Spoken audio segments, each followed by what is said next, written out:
Dove സോപ്പിൻ്റെ ഒരു advertising campaign ഉണ്ട്. ഒരു FBI ഫോറൻസിക് ആർട്ടിസ്റ്റ് അദ്ദേഹം ഇതുവരെ കണ്ടുമുട്ടാത്ത സ്ത്രീകളുടെ സ്കെച്ചസ് വരക്കാണ്. ഇപ്പോൾ ഒരു കറക്റ്റിൻ്റെ അപ്പുറം ഇരുന്നിട്ട് ഇയാൾ അവരുടെ ഓരോ കാര്യങ്ങൾ ചോദിക്കും. നിങ്ങളുടെ ചിഹ്നം എങ്ങനെയാണ്, നിങ്ങളുടെ ഐസ് എങ്ങനെയാണ്, നിങ്ങളുടെ ഫേസ് ഏത് ഷേപ്പാണ്, അതനുസരിച്ചിട്ട് ഈ മനുഷ്യൻ അവിടെ സ്കെച്ച് വരക്കാണ്.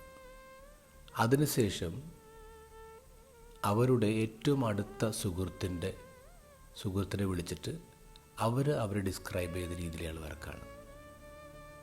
അങ്ങനെ ഈ 2 ഫോട്ടോയും ഒരുമിച്ച് എക്സിബിറ്റ് ചെയ്യാണ്.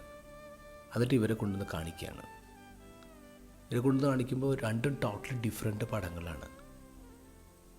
അവരെക്കുറിച്ച് തന്നെ ഡിസ്ക്രൈബ് ചെയ്ത പടത്തിൽ അവർ കുറേ സാഡാണ്. പക്ഷെ മറ്റുള്ളവർ അവരെക്കുറിച്ച് പറഞ്ഞ് വരച്ച പടങ്ങൾ കോൺഫിഡൻ്റാണ്, ഹാപ്പിയാണ്. എന്നിട്ട് ഈ പരസ്യത്തിൻ്റെ അവസാനം എഴുതി കാണിക്കുന്നത് ഇങ്ങനെയാണ്: U are more beautiful than you think. ഇത് ഗോസ്പലിൽ ജോൺ ദ ബാപ്റ്റിസ്റ്റിനെ കാണുന്നുണ്ട്. ഒരു പ്രത്യേകതയുള്ളൊരു മനുഷ്യനാണ്. നമുക്ക് ഗെറ്റ് അലോങ് ചെയ്യാൻ പറ്റുമെന്ന് തോന്നുന്നൊരു മനുഷ്യനല്ല. അദ്ദേഹത്തിൻ്റെ വേഷവും ഭാഷയും നോക്കിയേ. വേഷം ഒട്ടകരോമം കൊണ്ടുള്ള കുപ്പായം, അരയിലെ തോൽവാറ്, ഭക്ഷണം കാട്ടുതേനും വെട്ടുക്കിളിയും. ഇനി ഭാഷ നോക്കിയേ. അദ്ദേഹത്തിൻ്റെ അടുത്ത് മാനസാന്തരപ്പെടാൻ പറ്റുന്ന ആൾക്കാർ നോക്കി എന്താ പറയുന്നത്? അണലി സന്തതികളെ, അപ്പന്മാരെ വിളിക്കുന്നത്. നിങ്ങൾ ഓടിപ്പോക്കോ, നിങ്ങളെല്ലാം വെട്ടിക്കൂട്ടി തീയിലിടും. അത്ര കൾച്ചറുള്ള ഭാഷയല്ല ഉപയോഗിക്കുന്നത്. വെറുതെ അല്ല ഈ മനുഷ്യനിങ്ങനെ മരുഭൂമിയിൽ തന്നെ നിൽക്കേണ്ടി വരുന്നത്. വേഷത്തിലും ഭാഷയിലൊക്കെ ഡിഫറെൻ്റാണ്.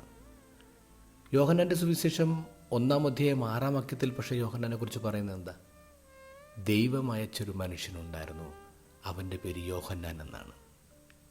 നിങ്ങൾ എങ്ങനെയൊക്കെ ആയിക്കൊള്ളട്ടെ, you are sent by God. നിങ്ങളുടെ പാറ്റേൺ ഡിഫറെൻ്റ് ആയിരിക്കും, നിങ്ങളുടെ രീതികൾ ഡിഫറെൻ്റ് ആയിരിക്കും, നിങ്ങളുടെ ലുക്ക് ഡിഫറെൻ്റ് ആയിരിക്കും, but you are sent by God. ഇതാണ് നമ്മുടെ ജീവിതത്തിൻ്റെ ഏറ്റവും വലിയ highlight. We are sent by God. You are more beautiful than you think.